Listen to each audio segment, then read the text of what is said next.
Shalom, queridas!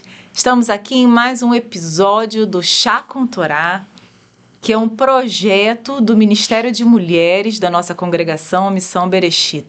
Para quem não conhece, o nosso Ministério de Mulheres, se chama Mulher Plena, e ele é liderado pela missionária Damares, que sempre fica atrás das câmeras, intercedendo para que mais mulheres possam ter acesso à verdade da Torá. Amém. Amém. Então hoje nós vamos estar aqui conversando sobre mais uma festa, sobre mais uma celebração que o Senhor nos convoca a participar. E, como sempre, eu estou aqui com a Cláudia Palácio. Shalom! Não tem como eu agradecer mais uma vez ao Eterno por estar aqui, nessa mesa abençoada, uma mesa de compartilhamento, porque essa é a nossa missão aqui no Chá com Torá, compartilhar com vocês que têm sede da palavra do Eterno, aquilo que a gente já está vivendo e aquilo que a gente já está aprendendo. Então, como o Eterno tem concedido para nós, nós vamos distribuir também. Amém. E com a Dani Arona. Sempre.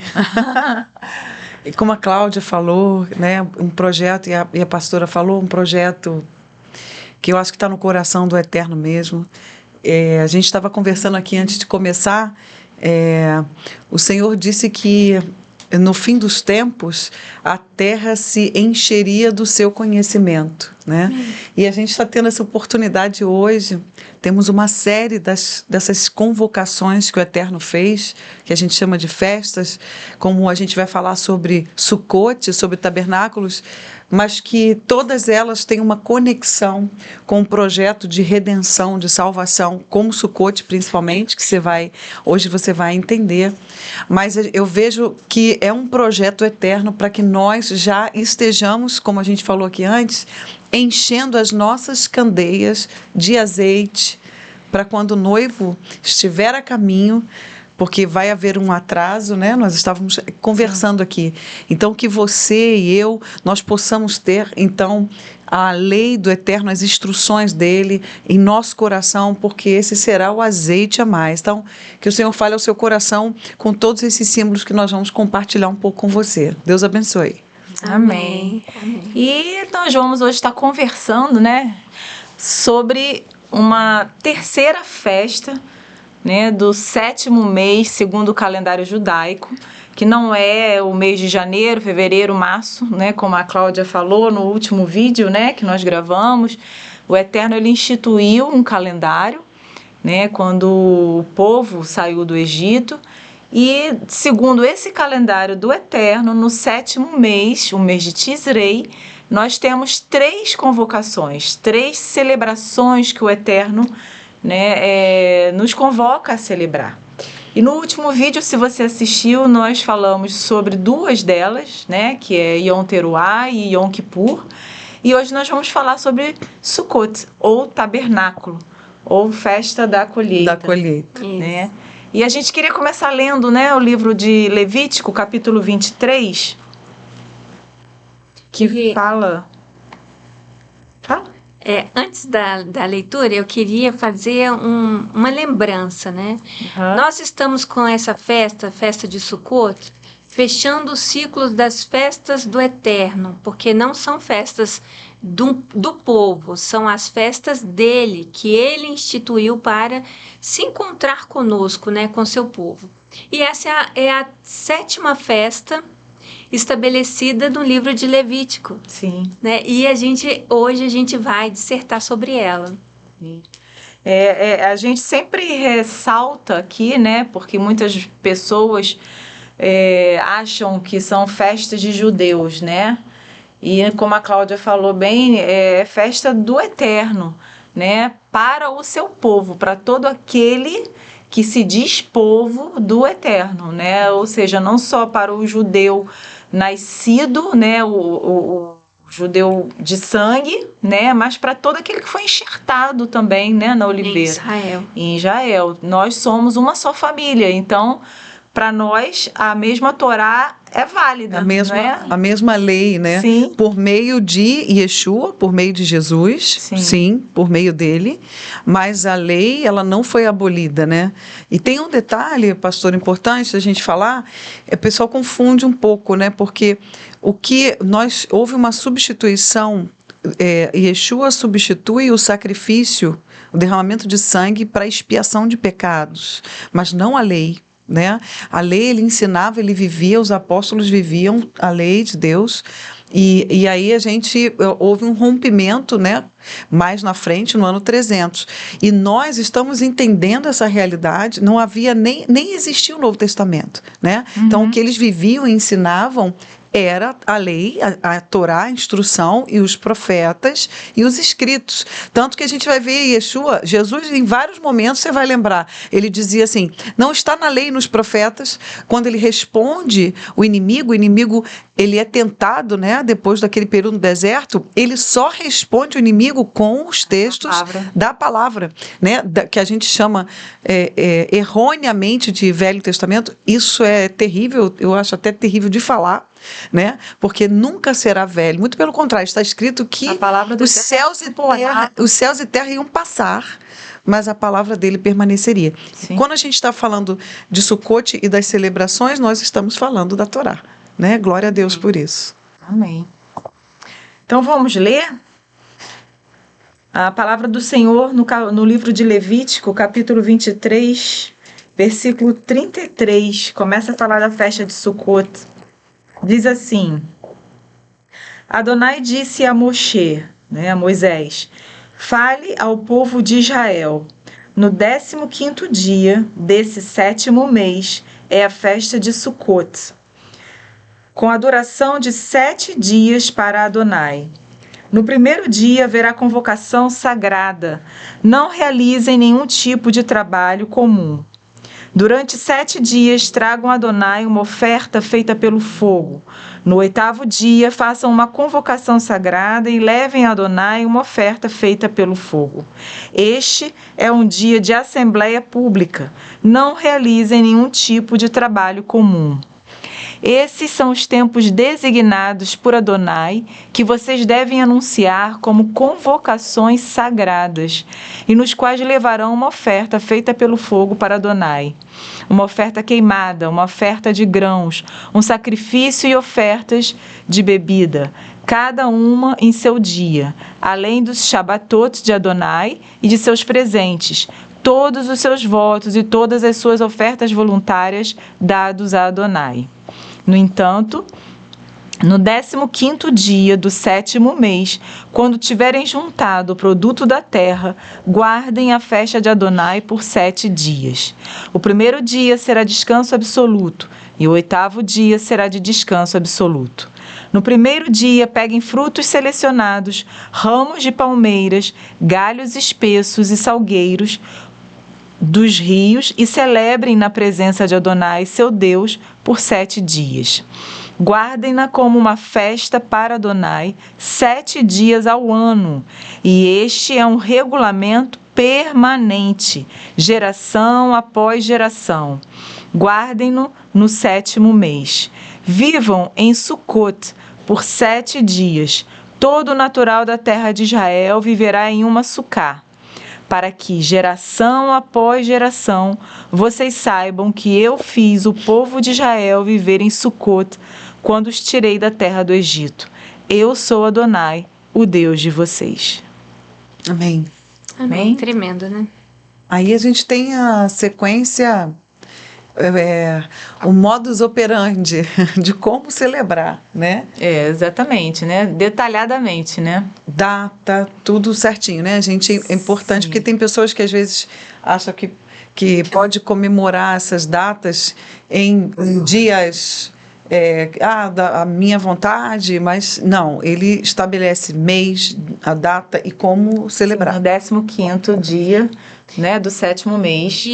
E em Levítico 23, né, que a gente vê toda a descrição dessas 7 festas do Eterno, né, começando pelo Shabat.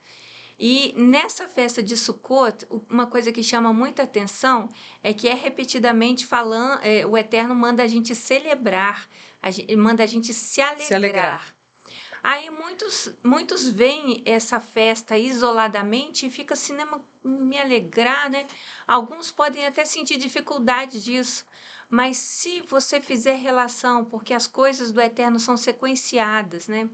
Nós acabamos de atravessar uma festa do Eterno, né? Dito como festa que o Eterno, ele mandava que todo o povo jejuasse, se humilhasse por um dia inteiro, sem comer nem beber. E era um dia que a gente subjugava nosso corpo, nossa alma, nossos sentimentos, a gente se contristava em busca do perdão do Eterno, para que o nosso nome fosse confirmado no livro da vida e tivéssemos bons decretos para esse novo ano que está se iniciando. Então nós saímos de uma festa dura, uma festa que a gente nega a carne, e em sequência o Eterno nos dá uma nova celebração, e essa celebração ele repetidamente ele diz para nós nos alegrarmos, nós festejarmos na presença dele. Então, quando a gente se lembra daquilo que a gente passou, daquilo que a gente atravessou, essa festa é como se fosse um bálsamo, um oásis, onde a gente lembra, né, de como ele é bom com o povo dele. Amém. Sim. A gente tem algumas, dentro do texto, né, dentro também de tudo isso que a Cláudia falou, a gente tem umas observações que ele pede, né, no texto. E aí eu fiz até uma anotação, até primeiro deixar uma referência, né, para quem quiser depois ler sobre Sukkot, porque a gente vai ver em Levítico 23, que a gente já leu, né, do 33 ao 43. Sim. Você vai ver em Números 29, 12 a 39, que tem mais detalhes, a gente vai comentar aqui agora, e Deuteronômio 16, 13 e 15. São textos da Torá, onde ele ensina tudo que ele precisa tudo que nós vamos precisar apresentar diante dele para viver esse tempo, né? E aí eu fiz até umas anotações, né? Como já foi falado, é um Shabat, primeira coisa, então já por si só, o primeiro dia já é um dia diferente. Primeiro e oitavo. A gente vai ver o primeiro e o oitavo, a gente vai falar do oitavo também no final. A gente tem uma convocação, uma santa convocação e o mandamento de se alegrar, como a Cláudia falou, né? E já deu até uma introdução de como eu estou vindo num processo, né? Então, qual o motivo da alegria, né? E é um mandamento. Nós vamos ver uma solicitação de sacrifícios, bem especificada em Números 29, né? Então a gente tem o sacrifício dos novilhos, né? Que quando você vai estudar um pouquinho mais a fundo, né? Os sábios, eles vão falar que esses sacrifícios são pela expiação das nações, né? Das 70, eles enxergavam naquela época 70 nações como todas as nações do mundo. Então nós vamos ver um sistema de sacrifício desde o primeiro dia, com 13 novilhos, a gente vai ver os carneiros, oferta de farinha e bebidas. A gente vai ter também farinha porque a gente está no período da colheita, né? Então a gente vai ter aí eles entregando as suas primícias e esses sacrifícios, expiação pelas nações, né? Então, 7 dias de sacrifício, esse número vem no primeiro dia 13, no segundo 12, depois 11. Então, esse também era um preceito dessa festa. Então, a gente tem sacrifícios e ofertas. Ele pede também que os homens, quando se lembrassem neste período, saíram do deserto, se lembrassem que viveram em tendas. E nós vamos entrar mais a fundo no significado da sucá, né? A gente vai trazer isso. Outro preceito para este período, outra coisa que deveríamos também viver. 4 elementos, que nós vamos entrar também nos elementos, que vai falar de caráter, né? Fala sobre o homem. Então, todos esses, a gente vê Jesus, a gente vê Yeshua usando essas técnicas de ensino, de passar a mensagem através de coisas do dia a dia, né? Então, nós vamos ver mais a fundo que Yeshua ensinava falando da figueira, da oliveira, né? Do semeador. Quantos exemplos a gente tem? Ele fala até do reino dos céus como uma festa, como um patrão, né? Então, usando coisas do nosso cotidiano, a gente vai ver que nada mais é do que a própria linguagem do Criador. Nós estamos vendo isso quando a gente vê essas convocações, os símbolos que ele usa. Então, eu anotei aqui que é importante, né, você conhecer os textos e entender esses preceitos que ele vai pedir, então, para a gente apresentar a ele, lembrando, como a gente já falou, que é um Shabat e um dia de alegria, né? Então, acho que para a gente dar continuidade, eu achava importante pontuar essas questões, né? Dias de alegria, né? Porque é um período... Que era um período, né? Extenso, uma semana. Tem um detalhe importante também que acontecia nos 7 dias, né? A gente vai falar no primeiro ao 7º dia, o primeiro sendo o Shabat, e o 8º dia, que eu vou falar mais à frente, a gente vai falar no finalzinho, mas existia no 7º dia algo que acontecia muito especial, que foi introduzido pelos sábios na época, né? Eles dizem que foi uma orientação de Moisés, inclusive, apesar de não estar na Torá escrita, uma libação feita pela água, né? Onde a gente viu um cortejo que devia ser a coisa mais linda, que eles desciam até o tanque de Siloé, né? De Siloé, para pegar a água, e voltavam com danças, com cantos e alegria, os sacerdotes, né? Tinha um flautista, hoje temos uma flauta aqui na congregação que nos remete a essa canção semita, shemita, e eles dançavam, então se alegravam e chegavam no templo e jogavam aquela água, a água da salvação, né? O nome do tanque, então lavavam o altar, descia pelas escadas. E essa libação que foi inserida para viver o preceito, o mandamento da festa, nós vamos ver o nosso amado Jesus neste momento lá na frente, né? Que nós vamos falar mais para o final, no livro de João. Então, também tinha essa questão da água, muita água, e pedia-se pela chuva, porque nós estamos falando de uma festa de colheita, né? Sim. Onde se pedia pela chuva. Então, tem esse detalhe. Para a próxima colheita, né? Do próximo ano. Então, como a gente já falou aqui, né? Sukkot, você bem ressaltou, como a gente leu aqui, é uma santa convocação. É uma festa que o Eterno diz que ela é perpétua, né? Ela é para que de geração em geração as pessoas venham a celebrar e venham a ter acesso a isso. Então, não é uma coisa que já passou, não é uma coisa que ficou para trás, né? E é uma festa em que a gente tem que se alegrar. Amém. E o importante também, eu acho, antes da gente entrar mais a fundo nessa festa, é a gente entender o nome dela, né? Porque Sukkot, na verdade, é plural de Sukkah. E Sukkah é tenda, é uma cabana, né? Essa habitação temporária, que a gente vai falar mais um pouquinho sobre ela. Mas antes da gente falar sobre a Sukkah, eu queria fazer um comentário, né? Porque assim, a gente vem estudando, como Cláudia falou, em Levítico 23, a gente tem 7 festas, né? Descritas ali pelo Eterno para o seu povo, cada uma com seu simbolismo, cada uma com uma sequência, né? Uma conexão entre elas, né? Nada é assim solto aleatoriamente.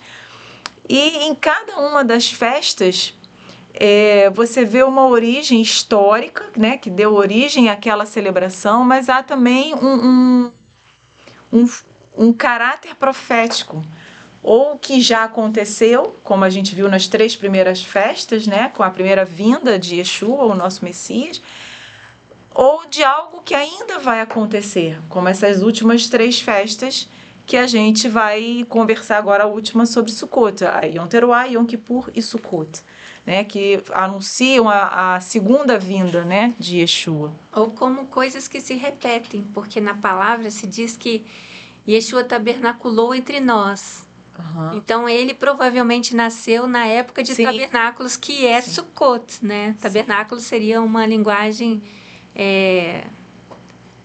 mais conhecida, mas Sukkot é a palavra hebraica para isso, Sim, que é cabanas. cabanas. Então Yeshua nasceu nesse período, ele não nasceu em dezembro, Não nasceu dia 20 ele nasceu nesse período e retornará nesse e período. retornará. E casará, né, com sua noiva nesse Isso. período. E aí, quando a gente analisa Pessah, né, primícias, aquele tempo em pães ázimos que a gente vai vendo, se a gente olhar a questão histórica, né, a gente vai ver quando o Senhor manda que a gente celebre a saída do Êxodo. Né? Mas a questão profética que está por trás dessas festas é o nascimento e a ressurreição de Yeshua. Né? E aí, quando a gente vai para Shavuot, a gente vê também há uma questão histórica, né? A origem histórica da festa foi a entrega da Torá no Sinai, quando o povo estava no deserto. Mas tem a questão profética também, que é revelada na descida do Santo Espírito de Deus que habita em nós, né? Colocou essa Torá no nosso coração, né? A nova aliança, né? E aí, Sukkot não é diferente, né? Sukkot, quando a gente leu nesse texto aí de Levítico 23, na palavra do Senhor, qual é a origem histórica de Sukkot, né? É o tempo, os 40 anos em que eles peregrinaram no deserto, em que eles moraram em cabanas, né? Em que moravam em habitações temporárias.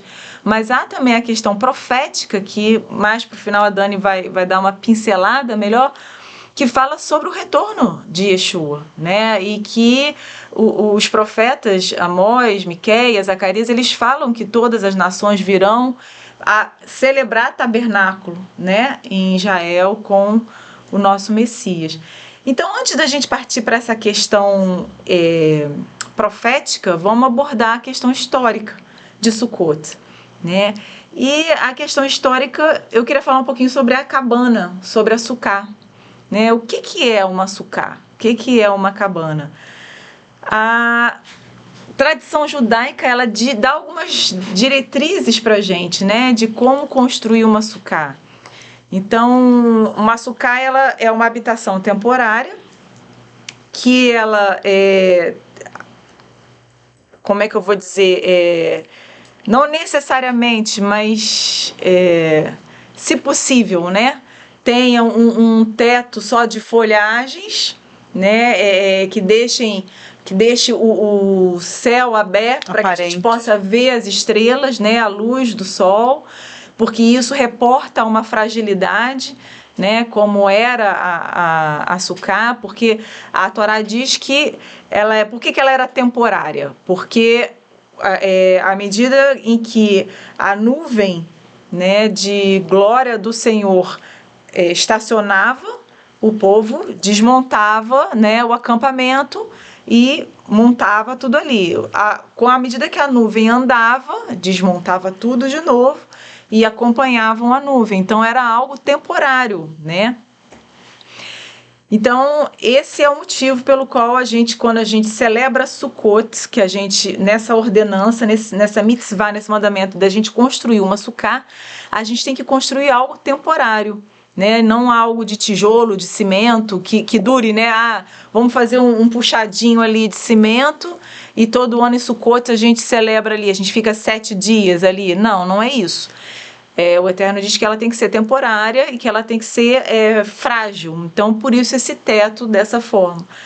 E a gente enfeita o mandamento também de alegrar-se, a gente traduz isso enfeitando a sucá, né? Com frutos, com tiras coloridas, com bandeiras E como sempre, embelezando o mandamento. Exato. É também necessário, né, que a gente traga um convidado para dentro durante esses 7 dias nessa cabana, né? Uhum. Que a gente convide alguém para participar de uma refeição com a gente. Por quê? E o chamado uspizim. Uspizim, porque toda vez que a gente vai celebrar alguma coisa, a gente vai festejar um momento, seja um casamento, seja um aniversário, seja uma boda de prata, enfim, o que for, qualquer celebração, a gente celebra com pessoas, né? A gente não celebra sozinho, a gente não está ali sozinho festejando.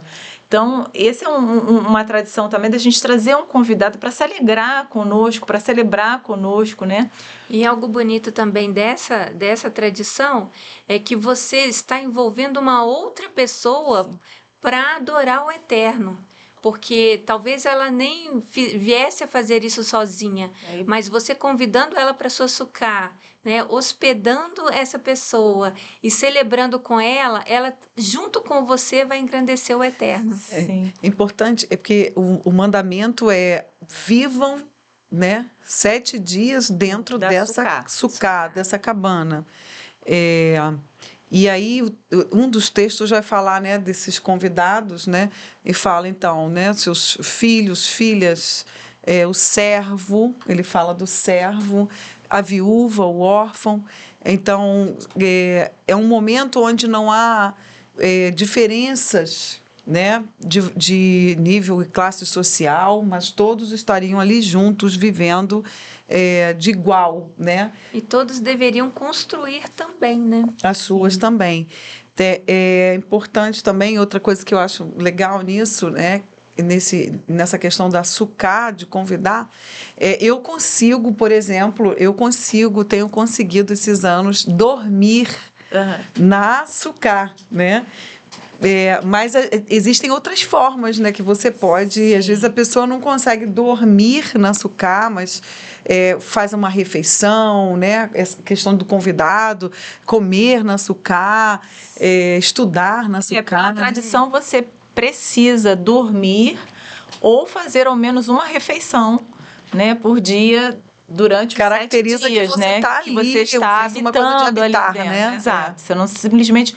Não é só você construir para cumprir o mandamento, mas ela ficar ali, né? No cantinho. Não, você tem que realmente estar nela. É porque vivenciando, experimentando esses momentos, você percebe a fragilidade do teto, a fragilidade das laterais. Os laterais, o vento. E como é mais simples esse momento, né? Lembrando o amor do Eterno, porque ele, apesar dessa simplicidade toda que você está se sujeitando a viver, ele te mantém. Foi um período que ele manteve o povo durante 40 anos e ele hoje tem suprido todas as suas necessidades, e é bom você passar esses momentos refletindo: eu preciso dele. Eu preciso da proteção dele. Nem tudo está no meu controle, né? A natureza não está no meu controle. Olha o teto vazado, né? O que pode cair do céu nesse tempo, né? A chuva, o frio. Como eu sou sujeita se não fosse o Eterno me guardando. Exatamente. E aí, às vezes, a gente pode, né? Você que está aí ouvindo isso pode se questionar: mas como que eu vou construir uma sucá, né, se eu moro num apartamento, né? Como que eu vou colocar em prática essa mitzvah, esse mandamento do Senhor? E aí eu vou te dar um conselho: o importante é cumprir, né? Não importa se você não tem um jardim para construir, como na casa da Cláudia, que tem uma área externa belíssima, com uma videira belíssima ali, que favorece a construção de uma sucá. Mas você... Mas exagerei não, né? Exagerei não. Mas, sim, se você mora como eu num apartamento, não tem importância. Você pode montar a sua cabana de forma que você consiga cumprir esse mandamento e que você ali venha habitar nesses 7 dias, né? E com certeza são momentos assim preciosíssimos em que você pode compartilhar com a sua família, que você pode estar ali refletindo sobre a palavra, sobre tudo aquilo que a sucá representa, né? Mas antes de dizer o que ela representa, eu queria te mostrar umas fotos para que você tenha uma ideia do que a gente está falando aqui.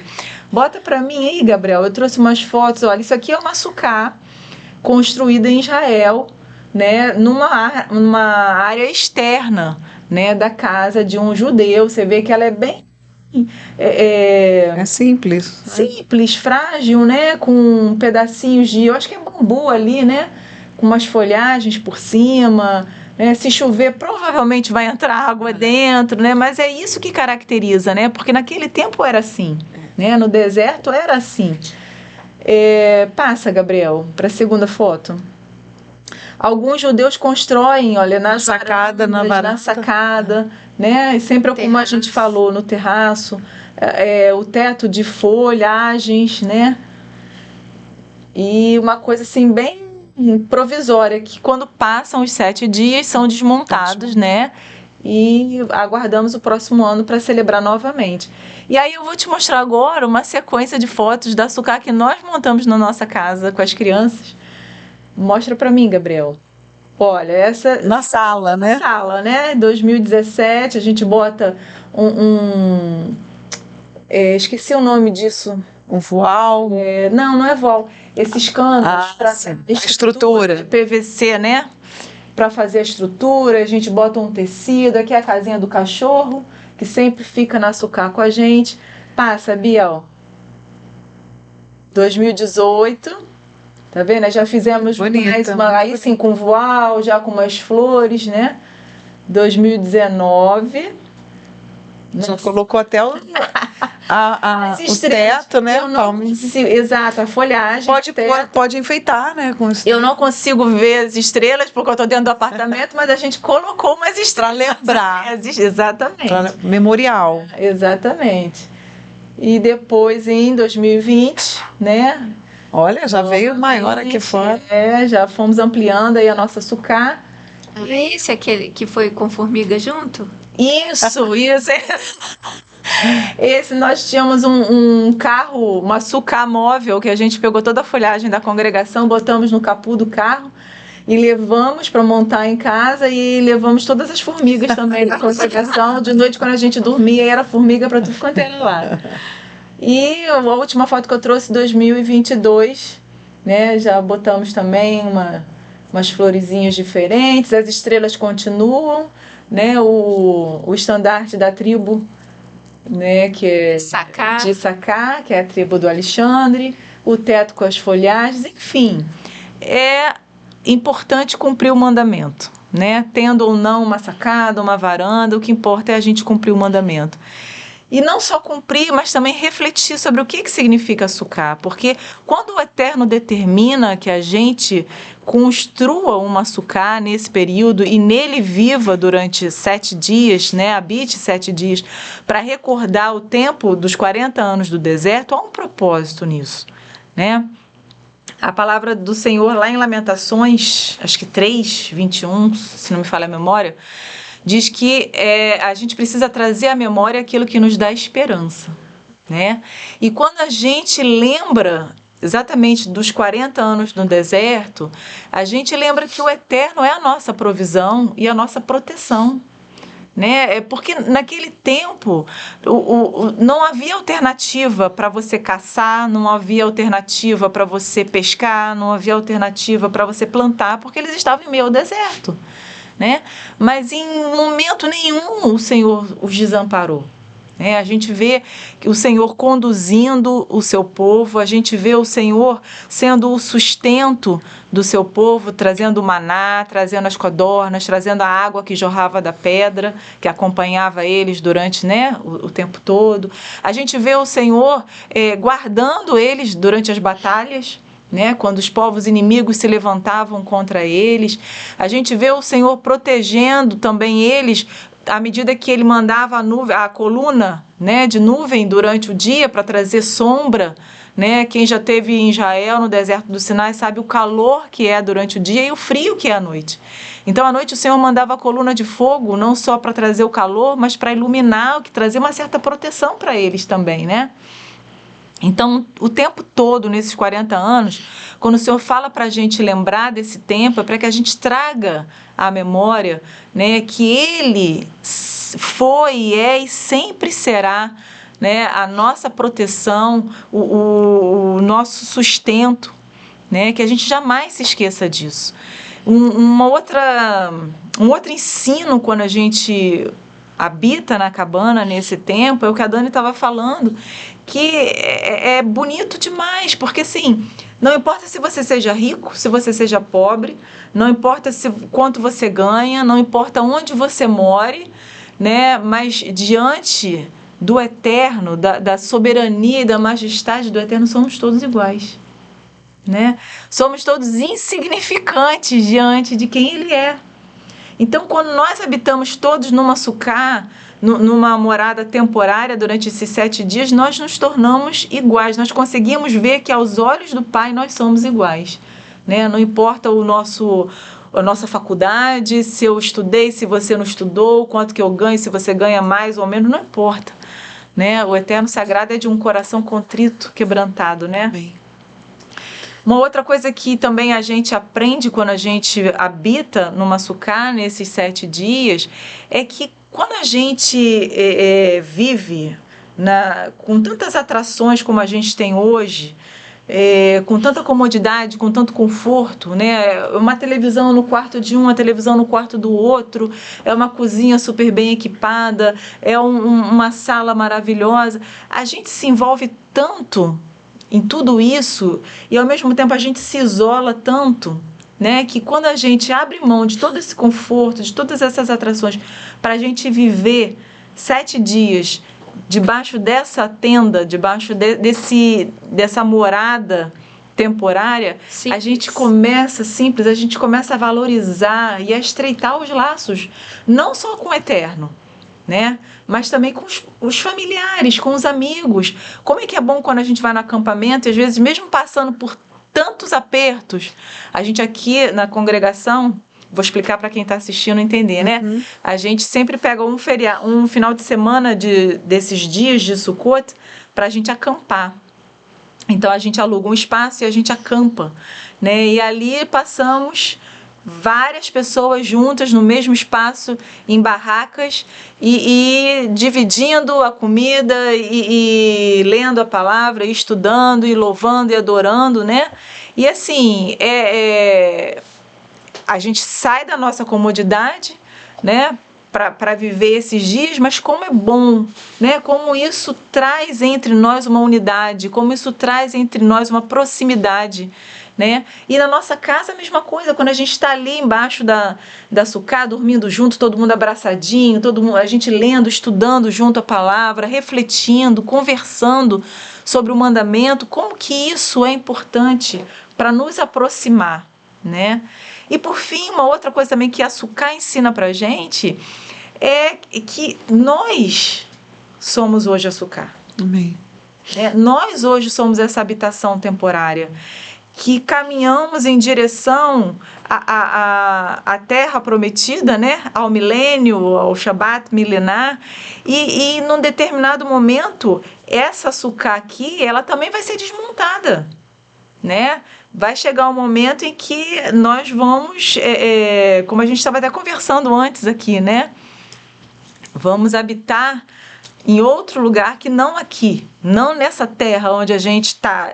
Será na terra, mas não com aqui, com esse corpo, com essa atmosfera. Exatamente, né? Mas enquanto novos céus e nova terra. Exato. Né? E Mas enquanto corpo. estivermos aqui, é importante que a gente entenda que somos uma sucá. Enquanto sucá, ainda que temporários, ainda que provisoriamente aqui, né? A gente precisa ser inabalável. A gente precisa resistir a essas tempestades de ventos que tem no deserto. A gente precisa refletir a identidade de Yeshua, né? A gente precisa permanecer firme, né? Na verdade, refletir essa identidade é a nossa proteção, né? Sim. Ele é a nossa proteção. Então, quando você obedece, você consegue viver esses ventos e todas as dificuldades que a vida traz com o sucá. Porque o alicerce é firme, né? É Yeshua. É nele, exatamente. Exato. E construir a sucá é uma mitzvah, como a gente viu, de Sukkot, né? Que o Eterno ordena a Moshe que o povo cumpra. E uma outra mitzvah que a gente vê em Sukkot, né, é as 4 espécies, né? Que a gente recolha as 4 espécies que a gente vai falar agora, né? A Cláudia vai explicar. Bota pra gente, Gabriel, a imagem, que é a segunda mitzvah dessa celebração. Bom, Essas são as 4 espécies, chamadas de Arba Minim, né, em hebraico, as 4 espécies. E elas, como a pastora falou, também são ordenanças do Eterno para a gente, fazem parte dessa celebração, né? Em Levítico 23:40, o Eterno diz: no primeiro dia, peguem frutos selecionados, ramos de palmeiras, galhos espessos e salgueiros dos rios, e celebrem, se alegrem, né? Na presença de Adonai, seu Deus, por 7 dias. Então, durante todos esses 7 dias, essas espécies estarão conosco, farão parte da celebração. E como é que a gente entende, né, que espécies são essas, né? Como, em que quantidade que eu tenho que apanhá-las? Então, para isso tudo, a gente se remete à cultura judaica, né, aos estudos dos sábios. São eles que nos vão nortear em como cumprir essa mitzvah. E por esse estudo, nós sabemos que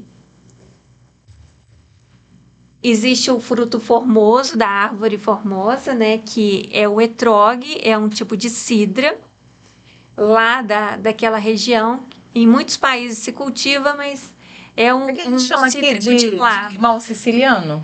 Não é um limão siciliano. Mas a gente usa porque não temos. Não temos aqui. A nossa decoração da mesa, ela tá toda baseada em limão siciliano, os arranjinhos de mesa, tudo para fazer essa lembrança, né? Mas o fruto, né, segundo a tradição, é o etrog, que é um fruto específico, né? E ele até tem critérios para se escolher esse fruto para se celebrar. Então temos um etrog, que é o fruto da árvore formosa. Temos um ramo de palmeira, aquele que ainda está fechadinho, ele se chama lulav. Temos 3 hadassim, que é a hadass, né, a murta, é o ramo de murta, e 2 aravot, que é o aravá, que é o salgueiro dos rios. E essas 4 espécies combinadas, com elas a gente cumpre a mitzvah. E essas folhagens, né, elas são todas muito dependentes de água, né? Então toda a celebração também envolve esse simbolismo com a água. Como que a gente faz, né? Como que a gente constrói esse conjunto? As quantidades eu já falei, e elas são essas outras 2 espécies, né? O hadass e o aravá são unidos ao lulav, que é a haste que é o broto da palmeira. Eles são amarrados por próprios pedaços da palmeira, da folhagem da palmeira, do lulav, e seguros na mão direita. E na mão esquerda, a gente segura, né, o celebrante ele segura o etrog de cabeça para baixo e na posição do coração. Aí quando o celebrante une as 4 espécies, ele não pode ter nada entre essas 4 espécies e suas mãos, nem anéis, ele tem que tirar os anéis. Aí ele é um com essas 4 espécies. Aí ele celebra, ele faz uma brahá, uma bênção. Essa bênção é repetida durante todos os 7 dias, dentro da sucá, e logo cedo, né, de manhã cedo. E ele, nessa celebração, né, ele primeiro faz a brahá, depois ele une a espécie, ele depois depois da brahá, ele desvira o etrog, então fica todos no sentido do nascimento, aí ele faz uma movimentação. Essa movimentação, ela faz parte da tradição para abençoar, né, todas as colheitas do povo durante esse período, para que o Eterno controle a quantidade de águas que vai cair, né, para que a chuva não destrua, para que tudo seja na medida certa, né, abençoadora. Então eles fazem movimentos em todos os 4 cantos, e faz movimento para cima e para baixo, mostrando que tudo é do Eterno, né? A terra é do Eterno, os céus são do Eterno, e todos os 4 cantos da terra também são do Eterno. Cláudia, eu ia até só fazer um comentário, porque na foto, essa foto deve estar espelhada, então ela sai ao contrário, né? Ele tá com o etrog na mão direita e o lado... Você pega com a mão esquerda. Com a mão esquerda. Então, pode ser... Porque é o lado do coração. É só porque pode ser que a foto foi virada. Tá bom? É o lado do coração, gente. Porque o etrog, ele também, as espécies, elas têm simbolismo também com o corpo físico, né? Eu vou chegar lá. O etrog, como eu estava falando, todos esses elementos, essas 4 espécies, têm critérios rígidos para a escolha deles, né? Não é um raminho qualquer que eu pego e sem zelo eu faço esse conjunto, não. Eles têm critérios de escolha, tem tamanho mínimo. O etrog, ele não pode ter imperfeição, ele não pode ter buraco, ele tem que ser todo enrugadinho naturalmente, ele não pode ser um etrog verde. São assim, delicadezas nos quais a gente reconhece o zelo, né, no cumprimento da mitzvah. E tudo que a gente faz para a Eterno é assim, com muito zelo. Então, até a escolha desses ramos e desse fruto é meticuloso, não é de qualquer jeito. E até se incentiva dentro da cultura isso, o gasto com esses elementos, porque mostra, através do seu gasto financeiro, o valor que você está dando no cumprimento desses mandamentos. É uma delícia, uva. A gente até faz aqui na congregação uma brincadeira, né? Para estimular as pessoas, né? A procurarem o melhor etrog, né? A buscar essa perfeição que a Cláudia fala, né? A gente faz uma competição, mas uma brincadeira, né? Na verdade, para mostrar, eu acho que o ensino disso é querer mostrar, entregar o melhor. Sim. Né? Entregar o melhor para o Senhor. Então, você procura... eu me lembrei agora de Caim e Abel. E Caim era o primogênito, né? Então, ele tinha que ter dado o melhor, sendo quem era, principalmente. Né? Provavelmente, quando ele apresenta a oferta dele não foi o melhor, né? Então, o Eterno rejeita e aceita a de Abel. Então, esse cuidado, esse zelo em escolher um fruto, né? Sim. Ele, com certeza, ele traz, como eu falei até no início, tudo traz um ensino para nós, na nossa forma de servir o Senhor. Né? Só interrompendo um pouquinho aquilo que eu estava falando, eu vou voltar aqui no mandamento, né? Já em Deuteronômio 16, só para fazer um cortezinho. Em Deuteronômio 16, no versículo 16 ou 17, está escrito que eles não apareçam diante de Adonai com as mãos vazias. Todo homem deverá contribuir com o que puder, de acordo com a bênção que lhe foi dada por Adonai, seu Deus. Então, é com o nosso melhor, né?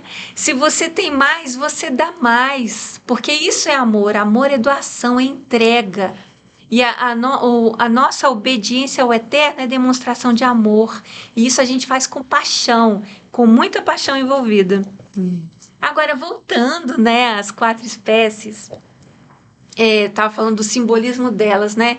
Ela tem um simbolismo do corpo humano, né? O etrog simboliza o coração. O lulav, né, ele simboliza a coluna. O aravá, O aravá é o salgueiro do rio, né? Ele simboliza os lábios, a boca.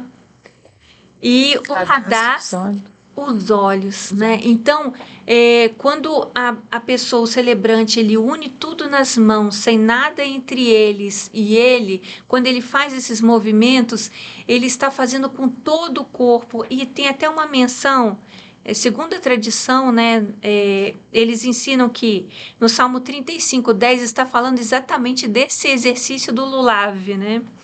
Todos os meus ossos proclamarão, Eterno, quem é como tu? Então se diz que essas palavras, elas estão alinhadas com essa adoração que fazemos com as 4 espécies. E também, segundo os estudos dos sábios, nós podemos fazer outras analogias com esses 4 elementos, essas 4 espécies. Elas também simbolizam pessoas, né? Os tipos aqui de vegetais, né? A fruta, o etrog, também podem ser representadas como os judeus, como o povo de Deus, características pessoais. Então, o etrog, que é o fruto da árvore formosa, ele simboliza a pessoa que estuda a Torá, tem conhecimento e ela executa, ela pratica as boas obras. Então, ela tem sabor e ela tem cheiro. Perfume, né? Bom perfume. Ela tem sabor e cheiro, como se fosse algo mais completo, né? Íntegro, né? Dá testemunho. Perfeito, né? Perfeito. A gente lembra o bom perfume de Yeshua. O lulav, que é o broto da palmeira, ele tem sabor, né? O fruto da palmeira, ele tem sabor. E na Torá, essa palmeira está falando da tamareira, né? O broto da tamareira. Ela tem sabor, mas não tem cheiro. Mas não tem aroma, né? Não tem aroma. Então, é relacionado com as pessoas que possuem conhecimento, mas elas praticam poucas boas obras, né? Elas faltam nessa segunda questão. O radaz, né? A murta, esses daqui, eles têm aroma, têm cheiro, mas não tem sabor.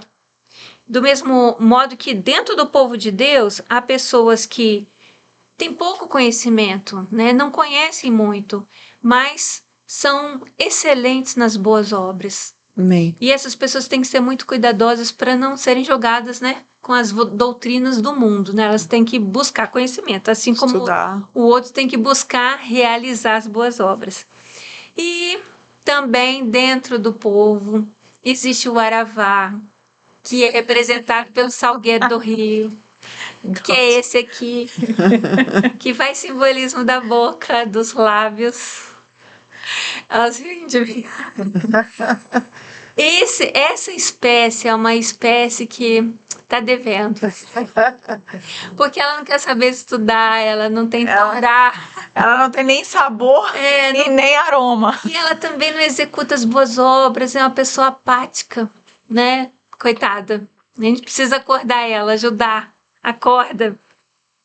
Verdade. E dentro dessa diversidade, né, que existe dentro do povo do Eterno, o Eterno ainda tem um tempo aceitável.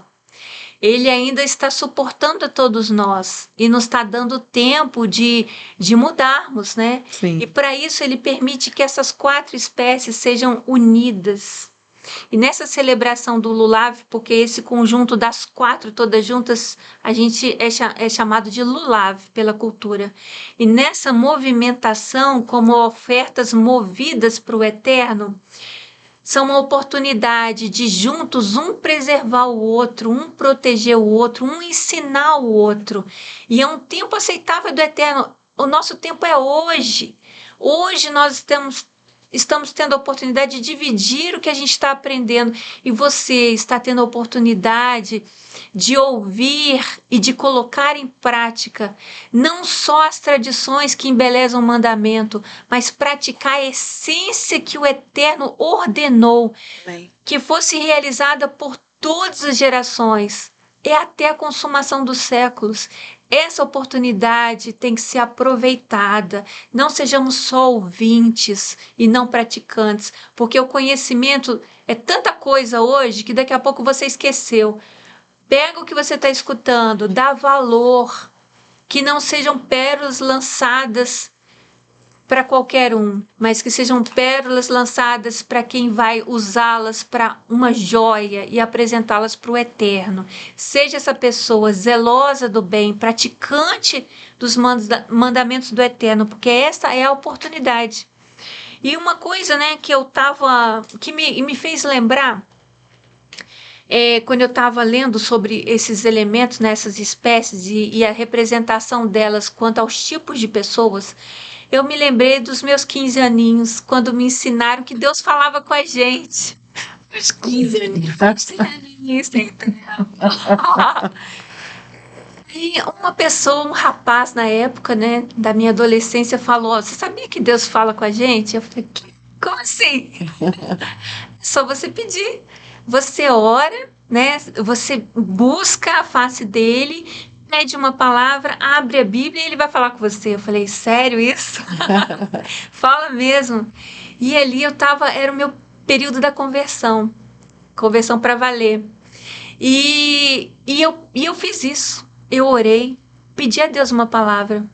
O Eterno me deu em 1 Coríntios 12, exatamente isso, falando dos membros do corpo do Mashiach e Yeshua, que cada membro, você não pode se sentir menor e nem você se sentir mais importante que o outro.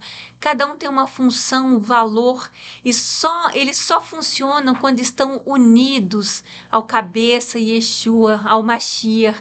E nós temos essa preciosidade, esse convite para fazer parte desse corpo, né? Então, é por isso que os elementos são unidos também, né? Uma das explicações, você precisa pegar todos os tipos, né? E juntá-los antes de fazer o movimento, né? Que simboliza a unidade. Nós temos que buscar. E nesse movimento, que é a nossa caminhada juntos, né? O que tem testemunho, né? Acrescenta ao que só tem o estudo, e um vai ajudando o outro a crescer. O que não tem nem cheiro, nem sabor, nem aroma, ele está ali junto com os outros, então ele tem a chance de ser despertado e aprender. Tem, né? Hoje a gente ainda está vivendo esse tempo, né? Sim. Eu queria ler um trechinho em 1 Coríntios 12, do 27 ao 31. Né? Tem aquilo que eu falei dos membros, que é um texto anterior, e vou ler só um pouquinho. Vocês formam em conjunto o corpo do Messias e individualmente são membros dele. E Deus os colocou na comunidade messiânica, em primeiro lugar os emissários, em segundo lugar os profetas, em terceiro lugar os mestres, aí vai citando, né? As pessoas que realizam milagres, as pessoas com dons de curar, os que têm capacidade de ajudar, os experientes em administrar, os que falam em várias línguas. Aí tem questões, né? Não são todos emissários, são. Nem todos são profetas, mestres, realizadores de milagres, são. Nem todos têm dom de curar, nem todos falam em línguas, nem todos as interpretam, não é mesmo?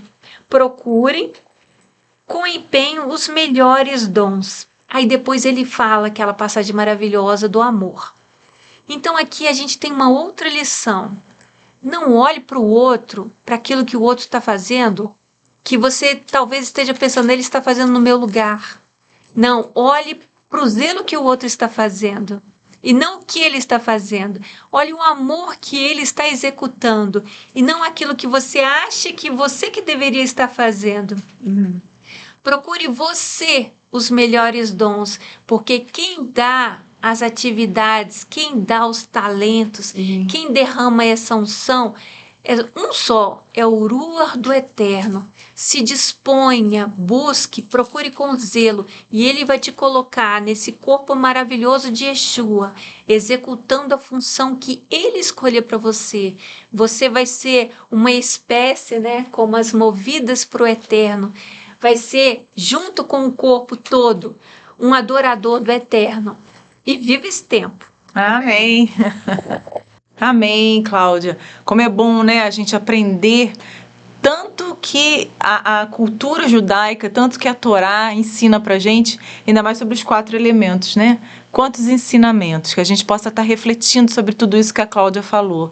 E agora eu queria passar a palavra para a Dani, que vai estar falando sobre essa revelação profética da festa de Sukkot, né? Que na verdade nada mais é do que esse mandamento de se alegrar, porque não tem como a gente não se alegrar quando a gente lembra, né, dessa parte, né, que na verdade a gente está vivendo como se fosse uma amostra grátis. Sombra, né? Quando a gente celebra Sukkot, a gente está vivendo, a sombra, como se fosse um pedacinho de tudo aquilo que a gente vai viver lá na frente, né, no milênio. Então isso é mais do que um motivo para se alegrar pelo que aconteceu no passado, a proteção, a provisão, o que acontece até os dias de hoje e se alegrar pelo que há de vir ainda. Amém. Né? E é nisso que a gente vai entrar agora, nessa questão profética.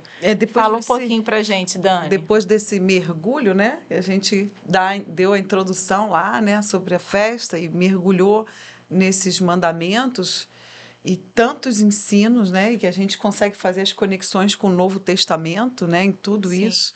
A Brit Hadashah. Brit Hadashah. É importante, foi falado aqui no início, né, de ser a terceira festa de um ciclo e a sétima de outro ciclo, né, porque a gente aprende que o Eterno ele fala conosco pelos ciclos, né. Então, como o ciclo maior das convocações santas, dos Moedim, a gente tem Sukkot como a sétima convocação, né, olha aí o 7, a gente vai guardar isso. A gente vê muito o 7, né, nas celebrações e num ciclo menor, vamos dizer assim, né, de um segundo tempo, de 3 celebrações de Tisrei, desse mês. Essa aproximação de Israel está nos ensinando a viver esses tempos, saber contar os dias corretamente, né? Então, a gente hoje tem entendimento desses símbolos todos e da própria festa como um todo pela aproximação, né, com Israel. E a gente consegue conectar com os textos do Novo Testamento, com a Brit Hadashah, porque eles viviam, né, essa realidade Judaica. Todos os anos. É uma realidade judaica, é uma realidade do nosso mestre Jesus e Yeshua, né? E aí eu fiz uns apontamentos, porque não dá para a gente abordar aqui profundamente tudo que a festa traz de mensagem, até porque também estamos recebendo as revelações, a cada ano a gente recebe algo novo. Então eu fiz uns apontamentos importantes, né?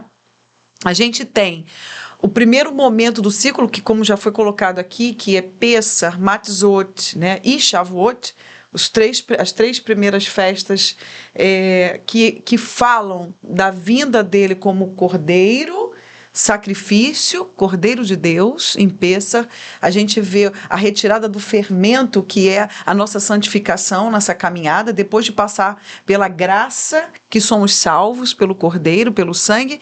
Nós vivemos então um processo de purificação, de limpeza, de santificação, com a retirada do fermento, do pão e todo o seu simbolismo. E a gente viveu Shavuot, a festa das semanas, onde foi no mesmo período em que desce o Ruach HaKodesh, o Espírito Santo do Altíssimo, sobre o povo. Depois de se purificar, de se santificar, você então, tirando o fermento, o pecado, você recebe o Espírito de Deus. Então, faz menção à primeira vinda, coisas que nós já vivemos, né?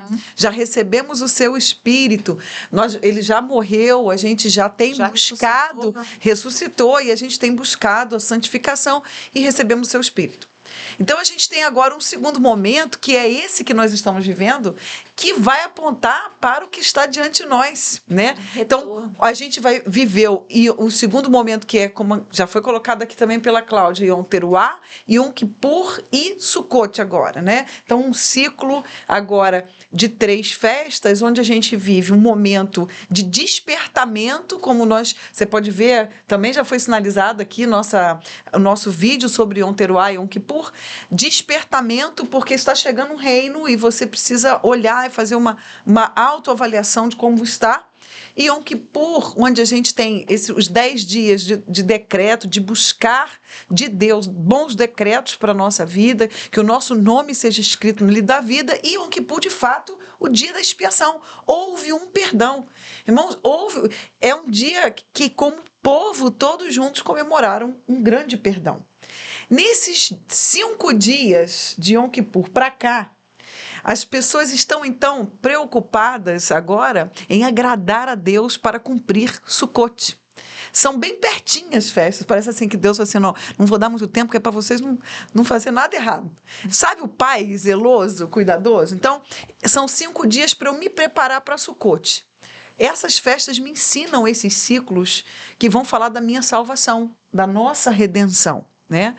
E aí a gente vai entrar, então, quando a gente fala do aspecto profético, Sukkot, então, apontando para a grande redenção. E todos os seus símbolos, tratando o caráter, mostrando a minha dependência de Deus com açúcar, os sacrifícios que eram feitos, né? Não só a expiação pelo povo, mas pelas nações do mundo. Olha, isso lembra quem? Yeshua, né? A grande expiação pelo povo e pelo mundo, pelas nações por todas as nações do mundo, né? A salvação que ele dá. Então a gente tem esse panorama, né? Em Sucote. E aí eu tenho 7 dias de celebração, que vai também me remeter ao 7º milênio, né? No 7º dia, o primeiro era um Shabat, você tinha os sacrifícios durante todos os outros dias, como já falamos, e aí chegamos no 7º dia. Neste 7º dia era um dia, todos os dias era um dia de alegria, né? Nesse 7º dia, então, havia aquela libação pela água, que a gente vai ver aquela alegria, danças, né? O cortejo, tudo muito alegre, e nós vamos ver, então, esse 7º dia, que vai representar, então, aí o 7º milênio. Existe uma conexão com o 7º milênio. Então, a gente tem 6 milênios do homem, que representam a nossa vida na Terra, né? E nós estamos partindo para, então, um milênio onde nós viveremos com o próprio Messias na Terra, governando a Terra com a instrução de Deus, com a Torá, né? De lá de Jerusalém. Então, essa conexão, ela também existe. E nós temos essa experiência com Yeshua neste 7º dia, que é conhecido como Hoshana Rabbah.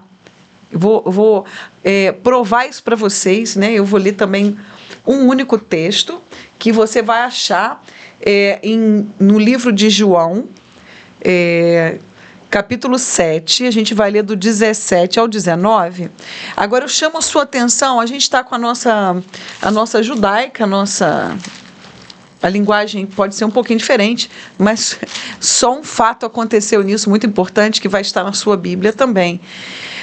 Nós vamos ver o nosso Messias, Jesus, Yeshua, vivendo esta festa, conhecida como a grande festa. Ele sobe sozinho, seus irmãos chamam para subir, mas ele vai sozinho, porque ele já estava com uma missão para esta festa, completamente conectado com o Pai, porque ele se revelaria neste dia, né?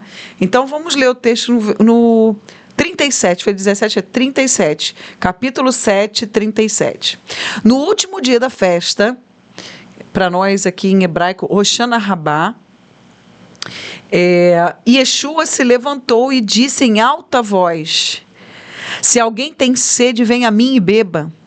Quem deposita confiança em mim, como dizem as escrituras, a Torá, rios de água viva fluirão do seu interior. E ele estava falando sobre o Espírito, o Ruah, a quem os que confiaram nele haveriam de receber mais tarde, né? Porque o Espírito ainda não tinha sido concedido. Sim. Porque ele precisava, então, ser o sacrifício e depois subir, né? Então, o que o texto está me dizendo aqui? Veja, naquele momento em que eles estão no último dia, chamado de Hoshana Rabbah, o povo jogando as águas e clamando, né? Hoshana, as orações que eram feitas nesse dia, elas eram orações de clamor por redenção. Olha como é importante a gente entender o que acontecia nesse contexto. Para entender, ele se revela exatamente neste contexto. É interessante que não foi num mandamento escrito na Torá que ele se revela. A libação com a água foi incluído, né, como eu falei no início, segundo os sábios, Moisés orienta que se use, mas não está escrito dos elementos, está escrito da cabana, né, dos sacrifícios, das ofertas, mas a libação pela água, aquela purificação, foi acrescentada, né, por eles. E é neste momento que Yeshua, então, vivendo isso tudo, que era símbolo do reino, que ele representava aqui encarnado, ele se revela e ele diz, né, como o texto que você leu: quem tem sede, se alguém tem sede, vem a mim e beba. Imagina, porque ele não falou baixinho igual eu estou falando aqui. O texto mostra que ele exclamou em alta voz, ele grita: Se vocês têm sede, vem a mim. Imagina essa loucura. E eu fico tentando imaginar a cabeça dos talmidim, dos discípulos, dos apóstolos, porque eles sabiam quem ele era. E ele se revela no meio da multidão. Ele revela a sua identidade, né? Do Messias, né? Ele falou, e vocês vão beber de uma água que vocês, né? Ele fala depois para outra moça, a gente sabe que ele está falando de água, é uma festa que tem a representação da chuva, das águas, e ele se revela como isso. E se eu for falar de água, eu vou falar daquele que nos limpa, nos purifica. É a palavra, né? A palavra, ou que ele é a própria lei de Deus encarnada. Fala, acho que é 1,14, né? Que o verbo se fez carne e habitou entre nós, cheio de graça e verdade. E aí, olha aí, a gente conectando e habitou e tabernaculou, que é o nome desta festa. Ele se manifesta exatamente nessa festa dessa forma. E aí, quando a gente fala, por isso é importante deixar claro aqui, o nome dessa festa é Sukkot, não é tabernáculos. Mas é uma palavra usada no grego para falar de habitação. Mas é importante a gente entender isso no contexto original. Por quê? Porque o Eterno pede, o povo morava em cabanas. O tabernáculo, ele foi o nome utilizado para a habitação do Altíssimo no meio do povo, que era Mishkan. Mishkan é um nome. Sukkah é outro nome. São duas coisas diferentes, que quando foi para o grego, colocou como uma coisa só. E é importante entender que o Eterno, ele habitou entre as cabanas do povo, no meio, Betuhom. Hoje, como eu sou uma cabana, ele está Betuhom, dentro de mim. Então, hoje, ele vem tabernacular por meio do Espírito dentro de mim, que sou uma habitação temporária. Sim. Olha como as coisas se conectam melhor quando a gente volta ao contexto original das palavras, para entender o que está profético escondido aqui, né? Que hoje não está tão escondido, já revelado. E nós estamos aqui compartilhando com vocês esse azeite a mais, né? Baruch Hashem. Mas ainda que revelado, muitas pessoas não conseguem fazer a conexão. Sozinhas. Né? Eu também precisei estudar, a gente estudou, a gente está aqui com o nosso caderninho, compartilhando com você, porque nós estamos indo buscar cumprimento. Essa é uma sugestão, né, que ensina sobre as festas e símbolos judaicos, né? O livro do conhecimento judaico você encontra na internet. Editora Sefer, maravilhoso. Muito bom, muito bom. E se você não entender, assim, você tem o Chá com Torá aí, manda uma mensaginha que a gente vai ver e faz o contato com você.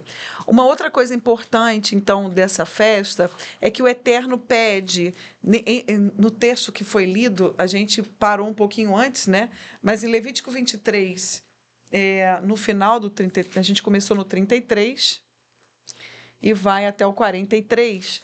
O Eterno, então, fala de um 8º dia. Muito importante isso, essa alegria toda no 7º dia, e ainda tinha o 8º dia. E olha, as pessoas estavam em cabanas, e subiam para Jerusalém, nas 3 festas maiores da peregrinação, né? E ficavam em cabanas, que é Pessah, Shavuot, que é Pentecoste, e agora em Sukkot. E eles estavam em cabanas, festejando até de madrugada, ficavam acordados aí, festejando lá. E aí a gente vai ver que o Senhor pede então um 8º dia. Parece uma continuação de Sukkot, mas tem uma demarcação certinha. Então Sukkot termina nesses 7 dias, mas nós vamos ver o pedido do Eterno por mais um dia, né? E fica assim até à primeira vista, fica até estranho, né? Vocês celebrarão 7 dias. E no 8º dia... E aí ele dá mais um mandamento. Ele que está pedindo, é o seu Deus, é o meu Deus. Ele que está pedindo esses dias para ele. E ele explicou em todos os outros dias, né? É importante falar que Oshana Rabbah fala de o povo clamando por salvação. Eu esqueci de falar, isso é importante, pela redenção. Salva-nos, por favor, né? E aí, olha isso, o povo estava... Gente, esse 7º dia é fantástico. O povo estava gritando, pedindo por salvação. Eles estão pedindo ao Messias que eles estavam esperando. E aí, no meio dessa desse clamor do povo por salvação. Yeshua se revela. Vem, grita no meio. Eis aqui a salvação. Quem tem sede, vem, eu tô aqui. Você tá falando, eu fico imaginando os discípulos assim, meu Deus, ele se revelou. Ou aqueles que o enxergaram como o Messias, né? Ele estava ali. Então, imagina que loucura isso, né? Aí o Eterno pede mais um dia, né? E que dia é esse, 8º dia, né? Ele tem um nome, né? A gente chama ele, né? Ele se chama Shemini Atzeret, Shemini de 8º, né? Atzeret de encerramento. Então, um 8º dia de encerramento, né? Um dos significados de Atzeret.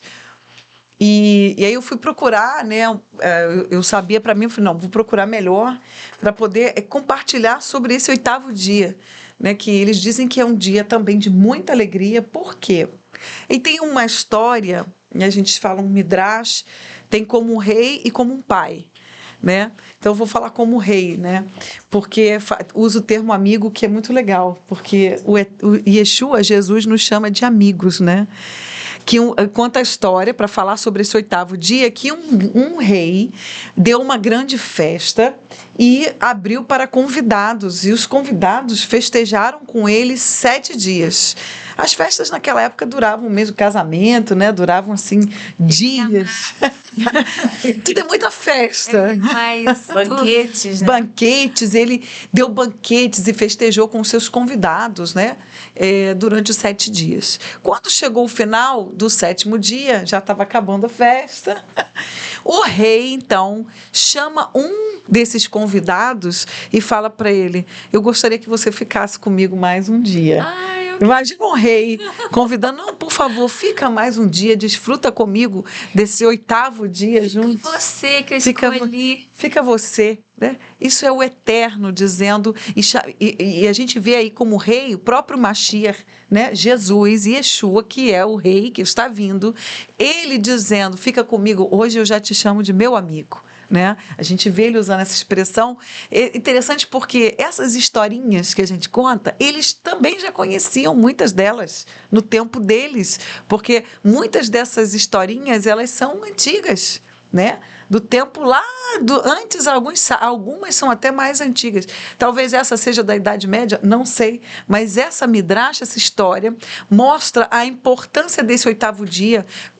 Uma outra perspectiva é um pai que reúne os filhos e pede, então, no 7º dia, fiquem comigo mais um dia. Aquele pai que tem saudade, depois os filhos vão cada um para a sua vida. E então, o sentimento de Deus desse dia, eu quero mais um dia com vocês, né? Mais um dia, e aí a gente encerra, tudo bem, vocês vão ter que ir, mas eu quero ficar esse dia. Por quê? É interessante porque qual é o mandamento desse dia? Tem um sacrifício, é um Shabat. E é um Shabat, né? O 8º dia tem um sacrifício somente do novilho, é um novilho, que eles dizem que então é o 8º, e agora que vem a grande questão aí, o 8º foi um só novilho, porque representava Israel. Já não era pelas nações, mas por um povo só. No 8º dia. O que isso fala conosco? Para quem está esperando a eternidade com o Pai, sermos um só corpo em Yeshua, um só povo, o tempo todo nas festas a gente vê essa mensagem de unidade. Todos em cabanas, todos os elementos juntos. A gente não tem noção da importância disso. Né? Incrível. Porque esse 8º dia fala de 8º milênio. Depois do 7º, que Yeshua virá governar a terra, haverá então a eternidade. Céus e terra passarão. A palavra não passará, a Torá continua a instrução de Deus, ou seja, os festejos e muitas coisas, a forma de se alimentar, tudo que o Eterno deixou, os preceitos de respeito entre as pessoas, né? Ama ao teu Deus sobre todas as coisas, ao teu próximo. Em João a gente vai ver que amar o próximo é obedecer a Torá. Quando eu obedeço a Deus, eu estou amando o próximo, porque eu não vou desrespeitá-lo, né? Então, olha quantos ensinos. Então, esse 8º dia que o pai quer ficar junto, que o rei quer ficar com um amigo, é a eternidade. representa a eternidade com Ele, né? Então, esse encerramento aí seria, então a eternidade já não haverá nem mais choro, nem lágrima, nós estaremos com o nosso Deus. Novo começo, novos céus, nova terra. E 8º dia, como em Israel se comemora esses dias certinhos, na diáspora, nos povos que estão em outras nações, eles comemoram sempre 2 dias, por conta de... havia a questão dos horários, né? Antigamente não tinha como se comunicar, então tinha a questão de ver a última estrela, e a questão do horário está lá do outro lado no mundo. Muito zelo, né? Muito, para não errar. Então, o povo que estava fora de Jerusalém continua neste festejo mais um dia para cumprir, vamos dizer assim, bem feito. Vamos fazer não errar o encontro não ser menos do marcado. Não ser menos do que o Pai pediu, de 24 horas, né? Então, eles comemoram esse 8º dia, mais um dia, né? E a gente vai ver, neste encerramento, se encerra também o ciclo da leitura da Torá, do estudo da Torá. Também neste 8º dia ali em Jerusalém, eles celebram no mesmo dia. A gente vai ver esse término dos estudos das porções da Torá. A gente estuda o livro, né, que a gente chama de Torá, que é o Pentateuco, os 5 primeiros livros da Bíblia. A gente estuda ele todo dividido em porções durante todo o ano. São os livros onde estão os preceitos, as ordenanças, as orientações, os ensinos do Eterno para nós, povo do Eterno. Que é Gênesis, Êxodo, Número, Levítico e Deuteronômio, né?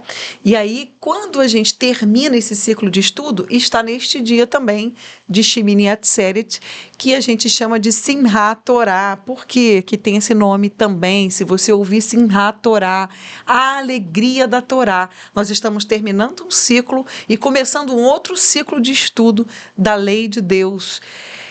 Tem uma coisa que é muito importante, que eu gostaria de compartilhar com você. Por que nós somos tão alegres? Eu tenho aqui, Cláudia, eu vou mostrar essa Torá. Vou pegar ela aqui, né?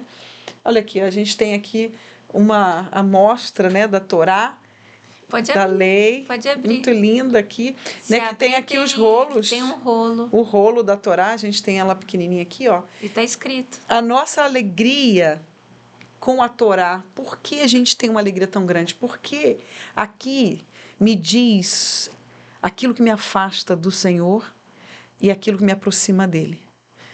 O inimigo, ele encontra espaço todas as vezes que eu desobedeço, que está aqui.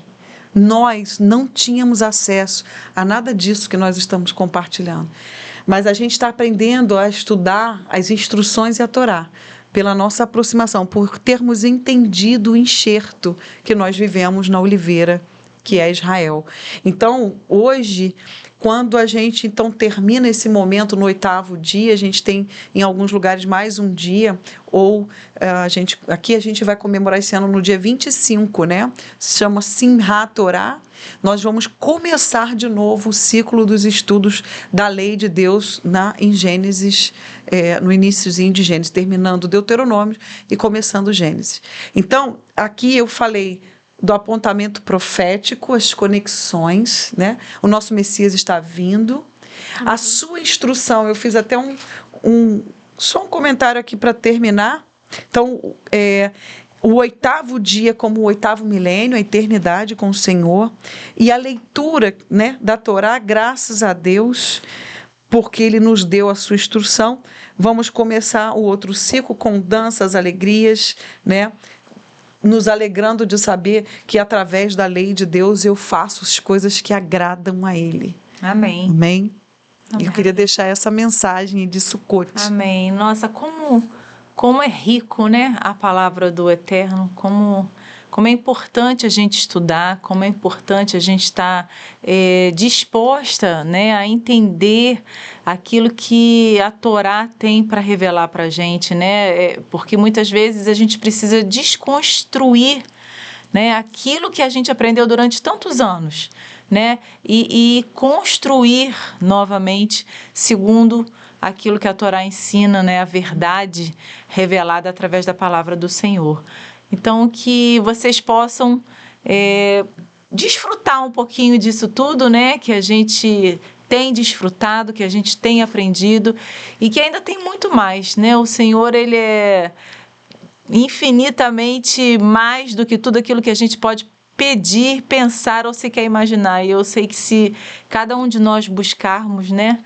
Mais e mais Ele se revelará a nós através da sua palavra. Amém. Amém. Tá bom? E lembrando, a gente está encerrando com essa explanação a última festa estabelecida pelo Eterno para guardarmos como povo.